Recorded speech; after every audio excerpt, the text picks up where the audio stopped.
Sekitar 7 tahun yang lalu, area dekat rumah Karto adalah pemakaman tua yang sudah ada sejak zaman kolonial.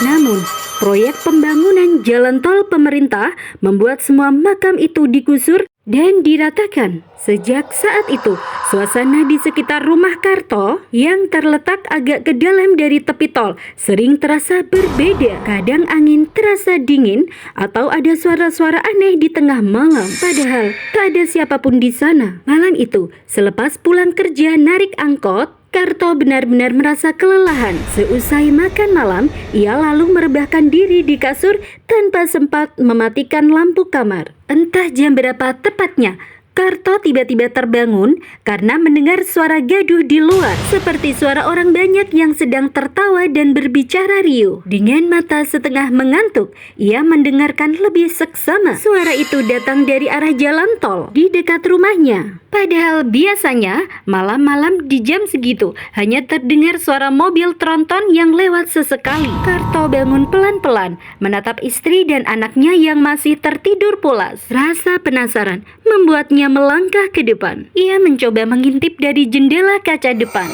memeriksa ke arah sumber suara. Tapi anehnya, tak ada siapapun di sana. Jalan tol itu nampak sepi, hanya lampu jalan yang berkelip samar diselimuti kabut tipis.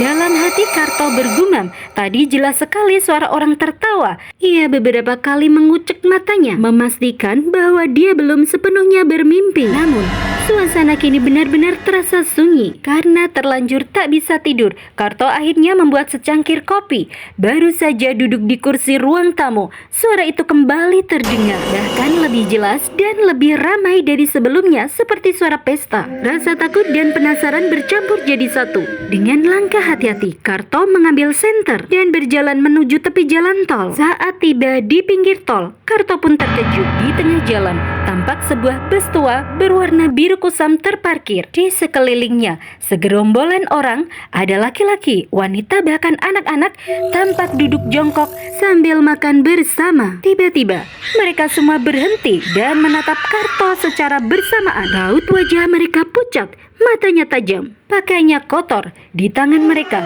masing-masing memegang potongan daging berwarna merah kecoklatan, meneteskan cairan aneh.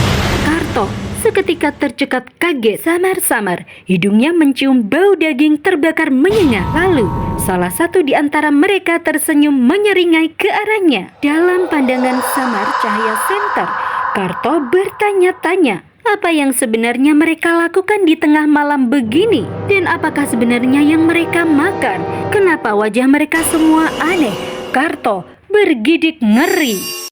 Sekali lagi, Karto menyorotkan senternya ke arah gerombolan orang aneh yang sedang makan bersama. Tiba-tiba, mereka semua berdiri bersamaan, menatap tajam ke arah Karto. Di situ, Karto dapat melihat jelas wajah mereka yang pucat, datar tanpa ekspresi. Tiba-tiba, mereka semua menggeram dan menyeringai bersamaan, tersenyum ngeri dengan wajah aneh dan baju kotor dan lusuh. Dalam hati Karto bertanya, apakah orang-orang yang berdiri di depannya ini benar-benar manusia ataukah makhluk dari alam lain? Karto merasakan hawa dingin pada tengkuknya. Ia segera mundur perlahan dan dengan langkah 1000 bergegas kembali menuju ke rumahnya. Malam itu, Karto belum bisa tidur nyenyak. Ia masih mengingat wajah orang-orang yang ditemuinya tadi di jalan tol. Jam menunjukkan pukul 2 dini hari. Barulah Karto mulai bisa terlelap. Esok harinya, sehabis subuh, suara gaduh kembali terdengar dari jalan tol samping rumahnya.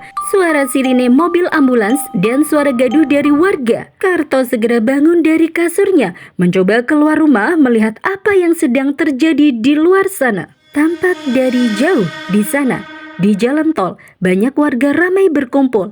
Ada beberapa polisi dan ambulan yang terparkir di sisi jalan tol. Kepulan asap tebal menghitam disertai bau menyengat dari roda ban yang terbakar. Rupanya telah terjadi kebakaran bus akibat kecelakaan subuh tadi sekitar jam 4. Dikonfirmasi, bus hendak menyalip mobil pengangkut truk minyak, tapi gagal. Akhirnya, kecelakaan tragis pun terjadi. Bus pengangkut rombongan pariwisata itu pun mengalami kecelakaan parah.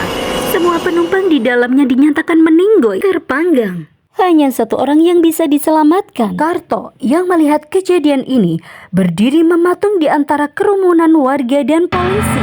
Matanya melihat ke arah rangka bus yang habis terbakar. Tiba-tiba, dia teringat.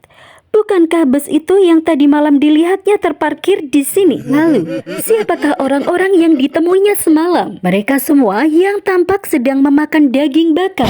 Ataukah mereka adalah makhluk penunggu jalan tol yang dengan sengaja memberi pertanda bahwa esok hari akan ada korban bus terbakar di jalan ini? Karto pun masih menerka-nerka. Seketika, ia mencium sesuatu yang membuat ingatannya seolah kembali. Ya, bau daging terbakar seperti bau yang sama yang tadi malam menyapu hidungnya. Entahlah, ia mulai merasa ada firasat buruk. Malam harinya, tiba-tiba Karto terbangun kembali. Ia melihat jam dinding.